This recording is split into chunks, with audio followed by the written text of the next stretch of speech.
procuradora Delia Muñoz está con nosotros y sobre esto queríamos iniciar la entrevista con ella. Muy buenas noches y bienvenida. Buenas noches, Mávila. Tema delicado, ¿no? Sí, tema delicado. ¿Y usted cree que, al margen de que uno puede estar de acuerdo o en desacuerdo, al final, el balance del trabajo llevado adelante por la doctora Zoraida Ábalos, realmente, como ella dice, esto puede generar un precedente peligroso? El asunto está en que el Congreso tiene las prerrogativas para hacer un control político de carácter constitucional con los altos magistrados, como es la fiscal de la Nación. Para eso, una acusación de este tipo pasa por diferentes etapas. La subcomisión de acusaciones constitucionales, la comisión permanente, y recién después de un dictamen es que llega al Pleno, donde se discute y se debate. Pero aquí hay que ver cuál es la razón por la que lo están acusando. Pareciera que es porque la decisión que ella tomó de aplicar un artículo constitucional la orientó en un determinado sentido, el cual es completamente opuesto al que ha utilizado en la actualidad la fiscal de la Nación, Benavides. Es ¿no? correcto. Entonces, es el famoso 117. Es el 117, ¿Cómo se entiende el 117? Exactamente, ¿no? Que muchos entendemos de que la protección es para el momento de formular la denuncia, pero la señora Ábalos entendió que podía abrir la investigación, pero luego la suspendía hasta que terminaba el mandato, ¿no? Manteniendo un criterio de interpretación determinado. Ella dice que lo hizo porque había ocurrido lo propio con Vizcarra, de acuerdo a ella, y que ella no podía cambiar el criterio de su interpretación, porque hubiese sido actuar o pensar, interpretar de una manera para uno e interpretar de otra manera para otro. Y reclama, por ejemplo, le reclama a la doctora Echaíz, que es una de las promotoras de este tema en el Congreso, que cuando ella fue fiscal aplicó la misma interpretación para el caso del expresidente García. Entonces dice, esto es algo que históricamente se ha hecho en la Fiscalía. La historia evoluciona, las circunstancias cambian, pero finalmente yo estaba en el marco de mis atribuciones constitucionales. ¿Es válido? El derecho evoluciona y el derecho cambia. Ella lo aplicó. El asunto es de que en el tema de la señora Zoraida Ábalos, lo que se veía era una conducta en la que no investigaba, no denunciaba y no ejecutaba sus facultades. Yo entiendo mucho el riesgo que usted anota, ¿no? De que estamos ante un Congreso que va a tomar los votos y como se la ve a la señora Zoraida Ábalos, más como una operadora política de un momento determinado, entonces se puede utilizar la maquinaria constitucional para sancionarla. Lo entiendo perfectamente y me parece muy válido. Por eso que hay que seguir el derrotero, ¿no? El derrotero de la denuncia constitucional, la fundamentación que están dando los antecedentes, y acá va a ser absolutamente importante el descargo que realicen sus abogados para demostrar que el Ministerio Público siempre tuvo esa forma de intervención, ¿no? Y allí veamos si estamos ante una decisión meramente política o estamos ante un cuestionamiento de carácter jurídico para alguien que no cumplió adecuadamente con sus funciones, ¿no? De acuerdo. Quiero preguntarle por su sensación tras la aventura o la experiencia de haber sido propuesta por un partido como candidata a la Defensoría del Pueblo y que luego usted misma haya presenciado que ese partido apoyó a otro candidato, un candidato que ha sido sumamente criticado.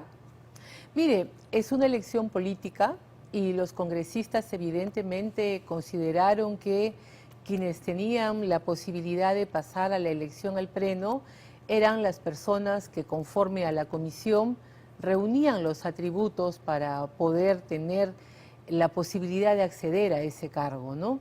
Entonces los congresistas han hecho, uno los está escuchando ahora, un voto conforme a su comodidad, a su visión política, al criterio que ellos tienen, considera debe de tener un defensor del pueblo, olvidando que el defensor del pueblo tiene facultades múltiples y que es una persona que da mucho la cara hacia afuera.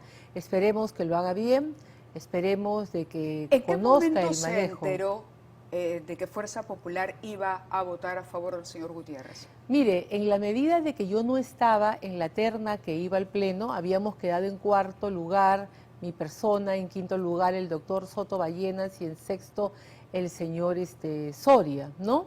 Ninguno de los tres que estábamos, por decirlo, en balcón renunciamos, porque según las normas reglamentarias es de que si ninguno de los de la terna o los 5, la ley dice que se llevan 5 al pleno, obtiene una votación, se continúan votando a los que continúan, ¿no? En consecuencia, estábamos allí mirando qué cosa es lo que podría ocurrir. Sin embargo, en algún momento se colocó la decisión como que tenía que ser exclusivamente entre los dos que estaban en el Pleno, y es allí donde los partidos con toda libertad tomaron la decisión, ¿no? Yo por mi parte estoy absolutamente tranquila porque yo no he negociado postular para que me apoyen para otra candidatura.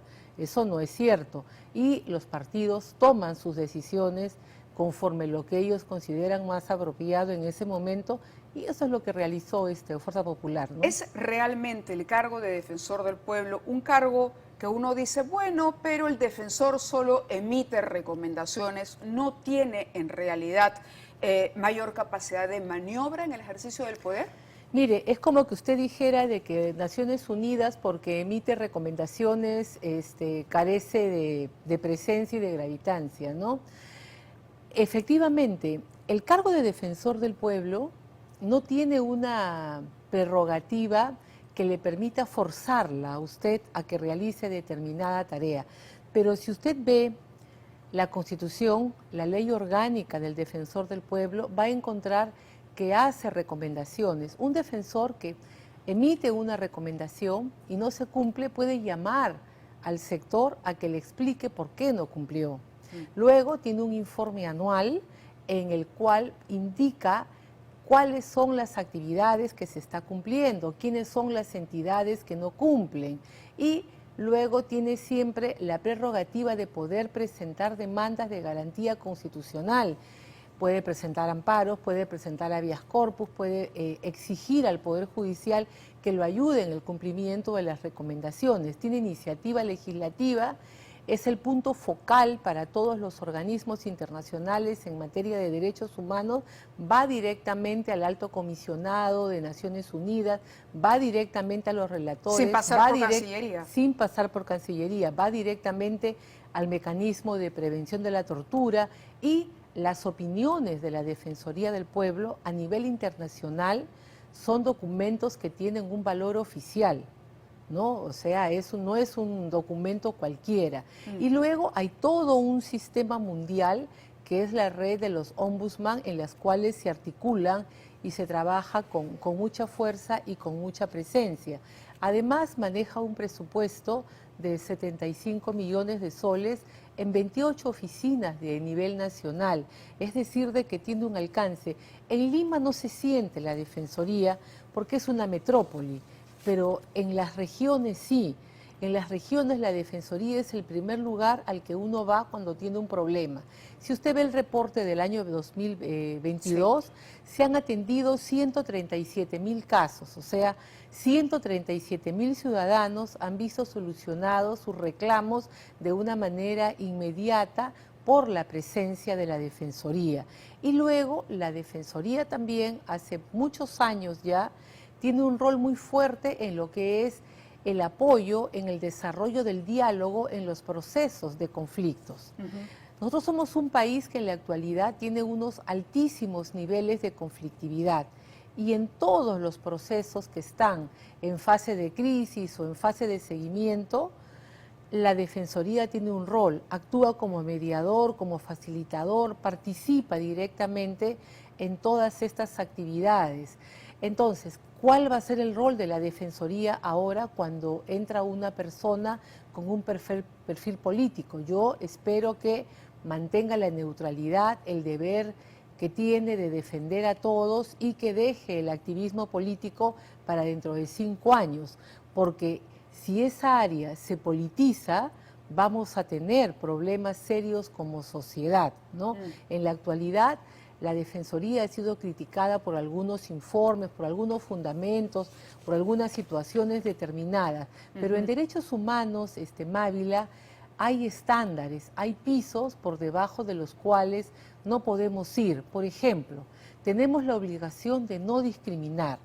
yo no la puedo discriminar a usted por ser mujer, yo no la puedo discriminar a usted por su opción sexual, yo no la puedo discriminar a usted por su estilo de vida, ¿Está por su opinión refiriéndose ideológica, o estaba ¿no? haciéndome este comentario a propósito de ciertas declaraciones que ha hecho el señor Gutiérrez con relación a la comunidad LGTB? No necesariamente.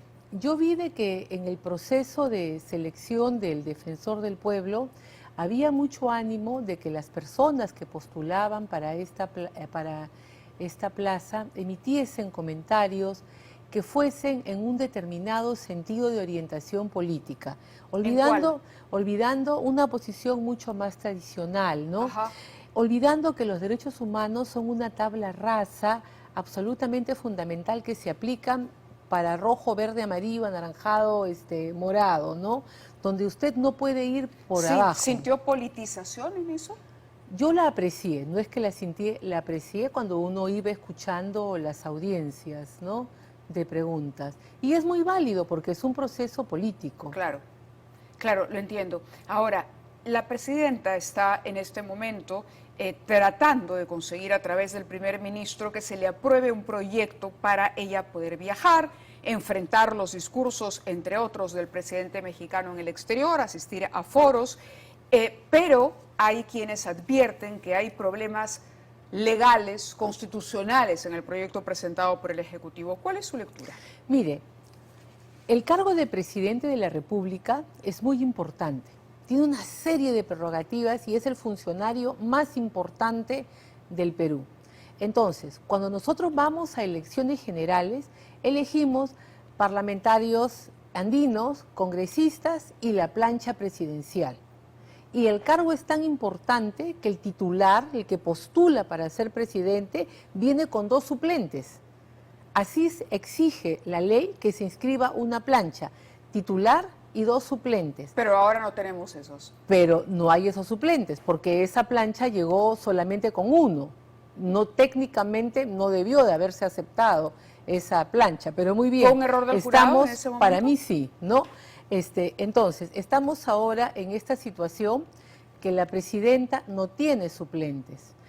Segundo punto, el cargo de presidente es tan importante que si se ausenta del país sin permiso, es causal de vacancia, es causal de que pueda ser retirado del cargo, ¿no? Tercer punto, la Constitución señala 2 supuestos. Cuando hay un impedimento por salud, por enfermedad, por lo que fuere, en quien ejerce la presidencia, entra, dice la Constitución, el primer vicepresidente. Si no existe o no puede, el segundo. Y si ninguno de los 2 puede, el presidente del Congreso. Punto aparte, dice la Constitución, en caso de viaje le reemplaza el primer o segundo vicepresidente. Pero no da otra salida. Sí. Entonces, ahora se nos está hablando de la diplomacia presidencial, pero esa diplomacia presidencial se está forzando, porque no está previsto que el presidente puede continuar despachando, puede continuar por teléfono, por cable, por telex, según la época, pero ¿quién asume el despacho presidencial? ¿Quién asume la encargatura del despacho presidencial? Porque No cuando puede se ser va remota. de viaje, cuando se va de viaje es cierto que no deja de ser presidenta, pero tiene que haber alguien que esté encargado del despacho La pregunta es presidencial, quién ¿no? sería ese alguien. La pregunta es quién sería ese alguien, ¿no? ¿Y quién debería ser? Sí. Yo me inclino por pensar de que si desean de que la señora presidenta salga, que se apuren con una modificación constitucional.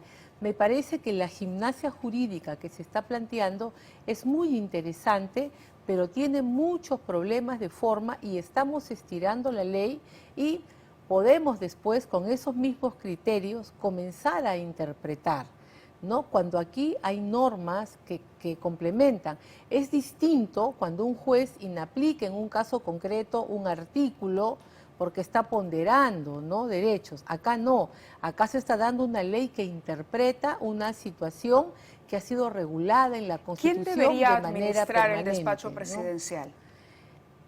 Cuando hay un impedimento temporal, primer vicepresidente o segundo, y si no, el presidente del Congreso. En esta circunstancia, el presidente del Congreso. No está establecido con claridad, pero la primera parte dice, cuando hay un impedimento, de repente podrían haber trabajado ese punto, ¿no? Y luego dice, en caso de viaje, la reemplaza, asume el despacho presidencial el primero o el segundo vicepresidente, punto. Cierra la Constitución allí. No quiere que por viajes el presidente del Congreso ingrese. Ese es el modelo con el que trabajamos. De acuerdo. Yo le agradezco mucho a Delia Muñoz que haya estado con nosotros. ¿Va a postular al Tribunal Constitucional? No, para nada. No está en mis planes de acuerdo. volver a pasar por un periodo político. Dicen que uno nunca debe decir nunca. Ah, bueno, eso me han dicho varios amigos, ¿no? Pero entonces mi respuesta es, por el momento no está en mis planes. Muy bien, Delia. Un placer como siempre Buenas hablar con noches. usted. Gracias. Hacemos